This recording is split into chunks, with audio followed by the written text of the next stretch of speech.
here tonight with David Kooris of Regional Plan Association. Hello.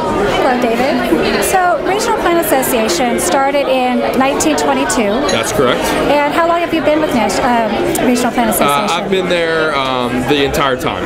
I think I look pretty good for Since 1922? Right? Yeah. No, I've been there for about 7 years. Okay. First few years I was in the New York office, predominantly working on projects on Long Island and in New Jersey, and then 4 years ago I moved up here to Connecticut.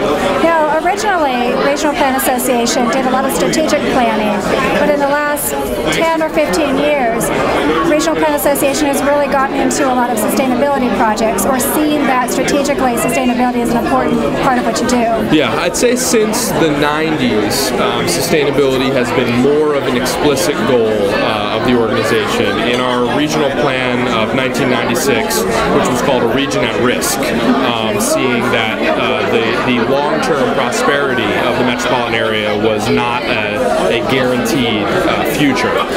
So we actually had in that plan this concept of balancing equity, environment, and economy.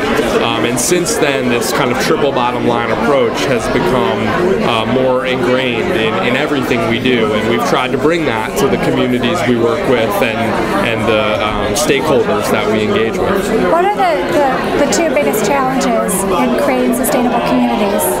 It's a good question. I think one is understanding by all the decision makers. I think we've been talking about this a lot lately, actually, that many of the elected officials that we work with are supportive once they learn what it is that we're actually trying to achieve. Right. And there's two big hurdles. I think on the first part, the hurdle is not knowing what we mean by different words. What do we mean by sustainability?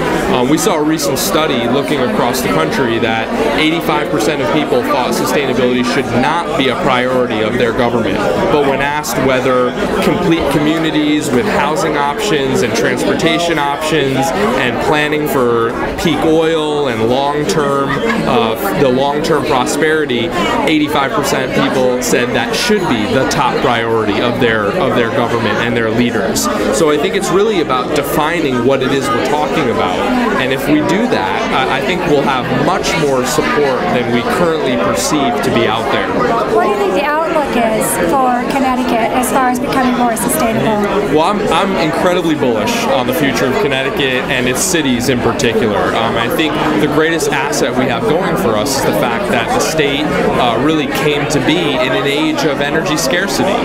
We didn't build out in the 70s and 80s and 90s when energy was cheap and abundant. So the fundamental aspects of our communities, whether it's our transportation infrastructure, our housing stock, or just the way our communities are organized, are very well suited for a future that's less energy dependent and less carbon intensive. Well, thank you so much for coming out here tonight. Thanks for having me. To the Green Fair in Stanford, and for all the great work you guys are doing at Regional Plan Association. Thank you very much.